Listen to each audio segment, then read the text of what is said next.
down to Bassman Studio.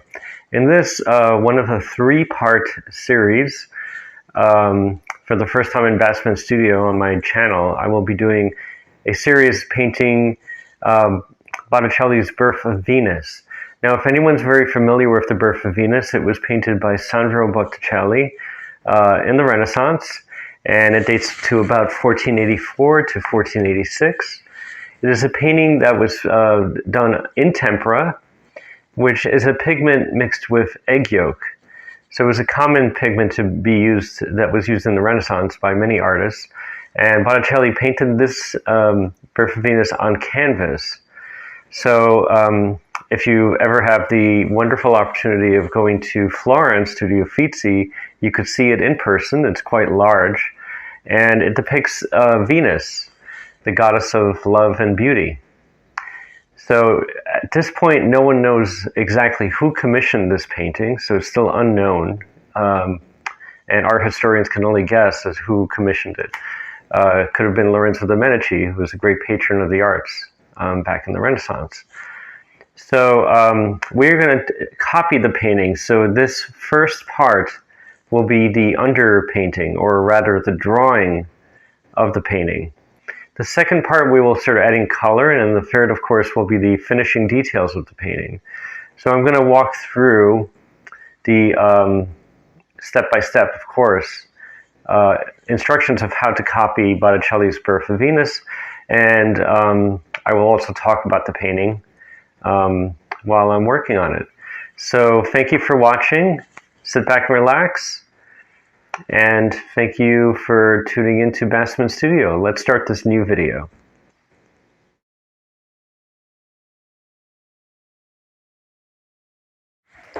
Now, as you can see, I started painting the underpainting using burnt sienna. And this is the stage after I've placed everything in pencil, as you can see. So now what I'm doing is I'm doing the underpainting for Botticelli's Birth of Venus. So I take a little burnt sienna and I start going around the painting and drawing in basically everything that I see very loosely on the painting, keeping very small detail away for now. As you notice from older videos that I have put on my channel, you do want to start with this early stage in painting. You do not want to add detail yet. This is what we call the underpainting in painting anything. So right now we're copying Botticelli's Birth of Venus. Now, Birth of Venus was painted in tempera. That's a different medium than what I'm using. I am using oil. Now, oil is a slower drying medium than tempera. Tempera is a more laborious medium and takes much longer, and you can get finer detail, in a sense, with tempera. It does look different. Oil takes a little longer to dry, but one thing that I like with oil that we don't get with tempera is the richness of color. So with oil, we can get very rich color. Tempera, on the other hand, you can get rich color, of course, but it is not as luminous, I believe, than oil. So you can see I kept everything very loose and just doing the underpainting. And you can see right now it's starting to turn a little bit more and have a little bit more volume. So now we're going to paint one of the figures on the side of Venus. And again, we're just going to keep it very simple and just painting the shadows. And again, we want to keep the shadows very inconsistent, consistent with the light that's hitting Venus. So again, it's not going to look like much in the beginning, but we just want to delineate the forms a little bit more. And you can see that we could little by little see where light is hitting and bringing out forms.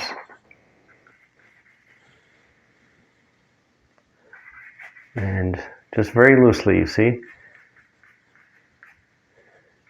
We can do details later. But right now, we just want to bring out where everything should be. Also create a very rich underpainting. So this is where your drawing skills come into play,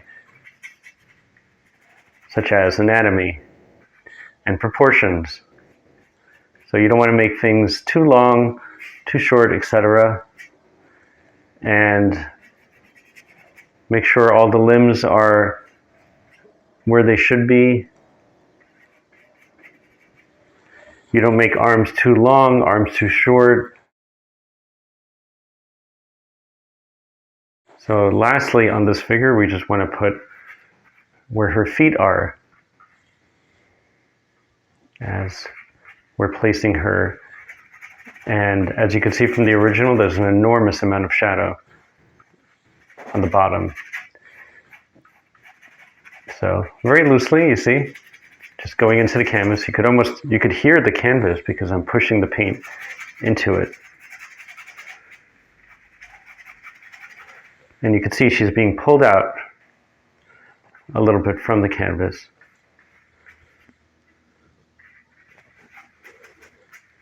And we could even loosely paint the trees behind her, just to show that they're there. Again, we could go into detail much later. Right now, this is just putting in the basic light source and shadows of the painting, where the light's coming from. So, and there are little inlets back here, so we're going to paint those as well. Now we could add shadow on the figures on the left side of the painting. Again, keeping it very, very simple and in burnt sienna. So it's not going to look completely detailed, of course, in the beginning, and it's going to look a bit cartoony. But the important thing is that we just place where all the shadows should be, and relatively where all the limbs and for what the bodies are doing at this stage. And you keep it really, really simple and loose. After practice, you get to have more confidence, and you loosen up a little bit. And you don't have this fear of making a mistake, so you tend to be a little bit looser with your brush, basically. But that comes with practice. It's just like anything else. You just get better at it, and your confidence level goes up. And you can see I'm just painting in the main shadows and making sure that I'm placing everything where they should be. And just adding a few more details here. And remember, this is just the stage where you are literally saying where the light's coming from. And I'm using this beautiful burnt sienna to also create a sense of luminosity. Since this is a very rich brown color, it will enhance all the colors I put on top of it.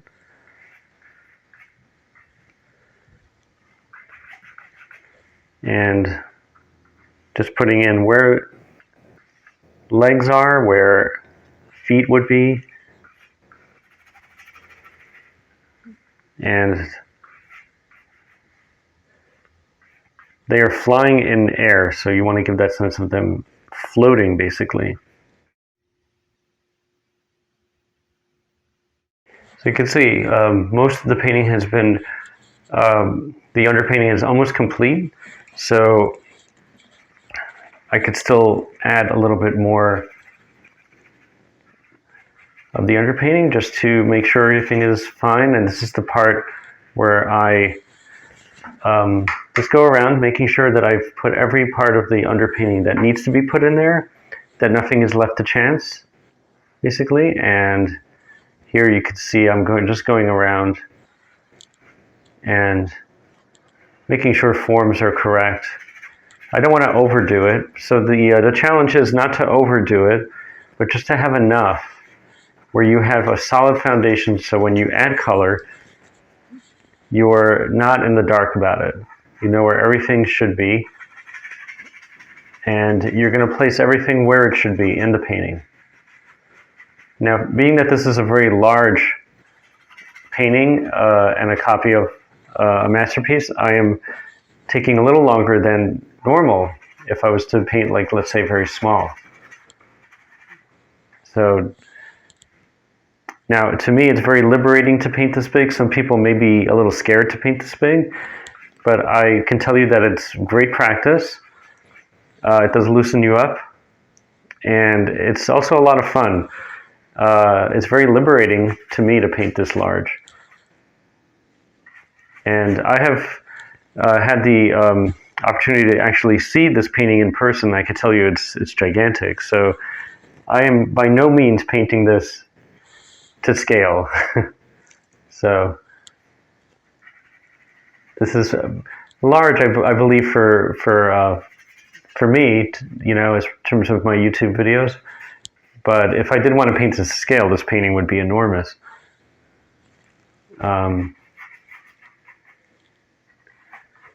So you can see it's starting to come together little by little, and right now I'm just going around. So I hope you enjoyed that video from Bassman Studio, and remember, this is part 1 of a part 3 series on painting Botticelli's Birth of Venus. So in the next part, we will start adding color and laying in more of the color in the foundation of the painting. So stay tuned for that. Again, for those who have subscribed, thank you very much. It's much appreciated. And thank you for your support. For those who have not subscribed, please do so.